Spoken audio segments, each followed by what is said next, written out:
সন্তানের অস্বাভাবিক মৃত্যুতে দিশেহারা বাবা মা, কিছুতেই থামছে না তাদের আহাজারি।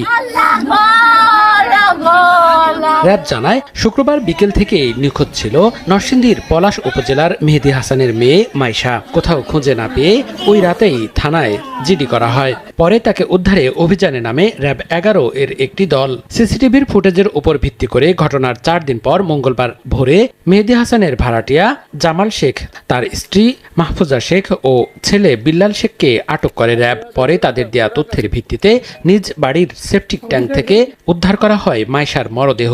সিসি ক্যামেরা ফুটেজে ঘুরছে যে মাইয়া জান্দা খেলছে, সবাই লোক খেলছে, মাইয়া খালি লাস্টে খালি কোনাটা খালি ঢুকছে পরে মাইয়া নিকুছে গেছে গা। এরকম ঘটনা এই পৃথিবীতে হয় নাই। এই ঘটনা যা করছে তাদের ফাঁসি চাই, আর কিছু চাই না। বিদেশি লোক আইসা এইভাবে একজন আমাদের এলাকার লোককে, বাচ্চা মানুষের মারা বিনা অপরাধে, এটার আমরা সুষ্ঠু একটা বিচার চাই। প্রাথমিকভাবে অভিযুক্ত জালাল শেখ হত্যার দায় স্বীকার করেছে বলে জানিয়েছে র্যাব। মাইশা বালি দিয়ে ঢিল ছোড়ে, যার কারণে সে রাগান্বিত হয়ে যায়, মাইশাকে ধমক দেয়। সেই ক্ষেত্রে মাইশা পালিয়ে যেতে নেয়, হয়তোবা পড়ে যাওয়ার পরে মাইশা ব্যথা পায়। আর বিল্লালের বাবা ভয় পেয়ে মাইশা যেহেতু আঘাতপ্রাপ্ত হয় তাকে মেরে ফেলে।